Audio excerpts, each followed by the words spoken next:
En este nuevo capítulo de nuestro podcast vamos a abordar el buen vivir como paradigma societal alternativo de la revista Economistas sin Fronteras.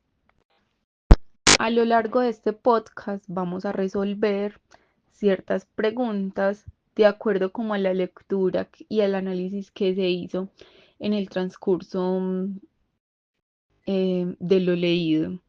Vamos a resolver las siguientes preguntas.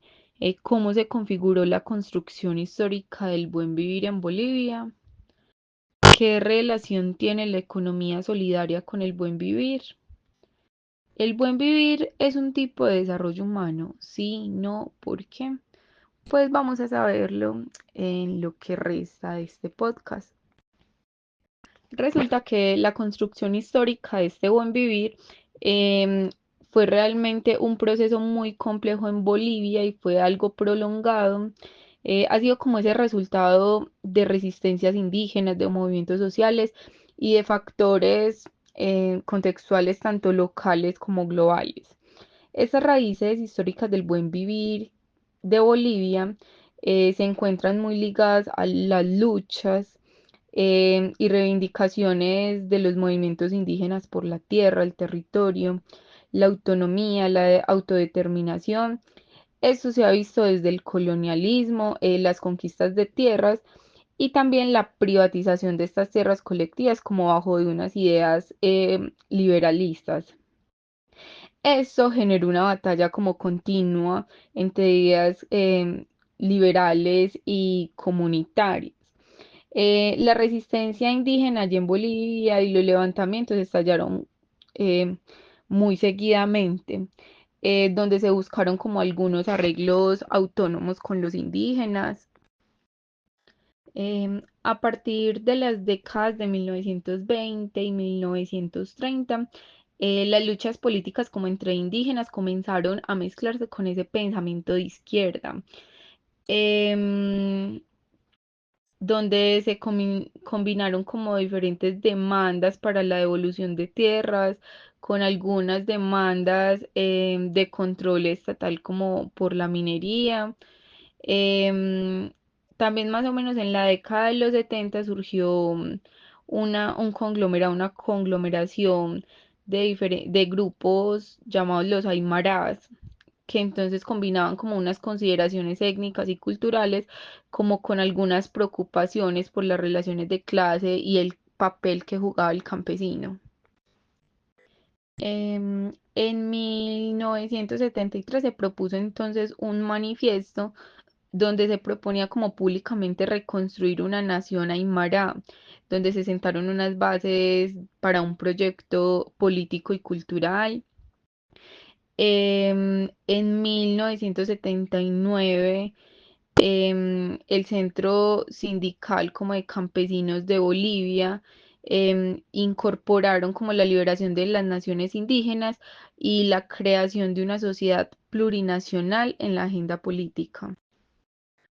Luego, entre los años 80 y 90, em, ocurrieron como diferentes amenazas a las tierras de estos indígenas por empresas multinacionales y la migración campesina llevaron como a la fundación de diferentes organizaciones eh, indígenas.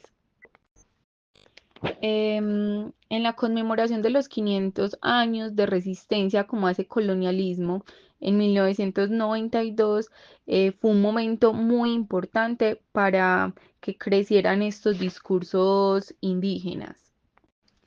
Y en medio de todas estas reestructuraciones, los asuntos indígenas entraron ya en la agenda estatal, entonces la Constitución boliviana del 94 se declaró multiétnica y pluricultural e incluyó derechos de los indígenas, de los territorios y recursos naturales, además que el reconocimiento de sus valores. Además, como reformas a las tierras comunitarias, la educación intercultural y bilingüe, la participación popular.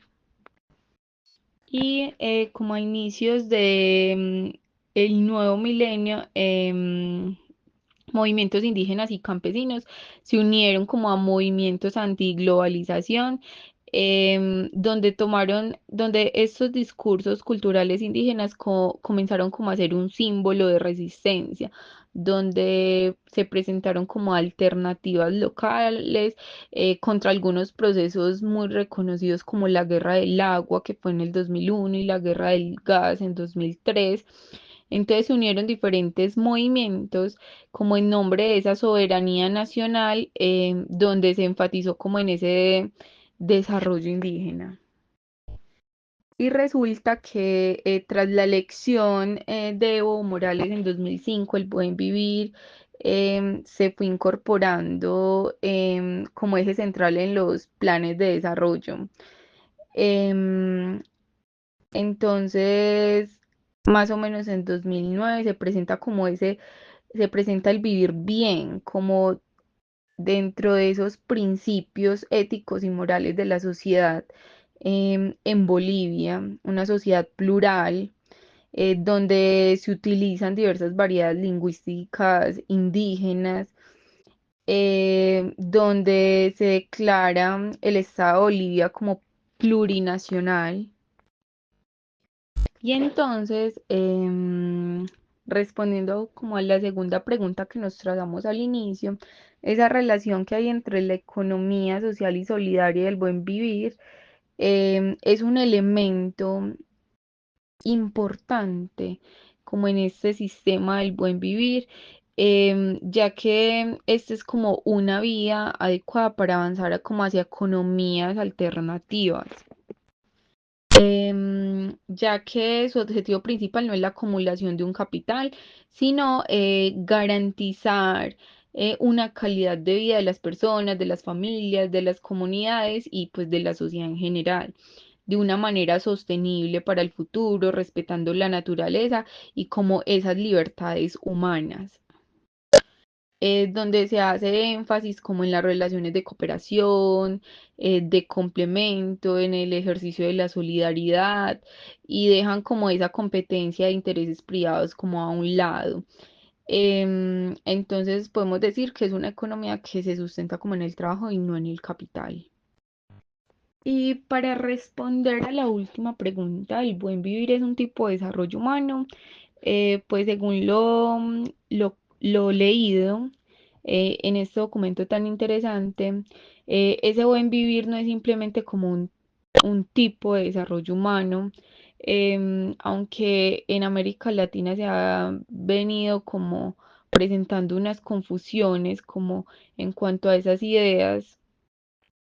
em, es importante como señalar algunas como distinciones como entre estos enfoques, ya que se presenta como un enfoque de desarrollo humano, donde se centra como en la expansión de las libertades y como las capacidades de los individuos como fin y como ese medio de desarrollo.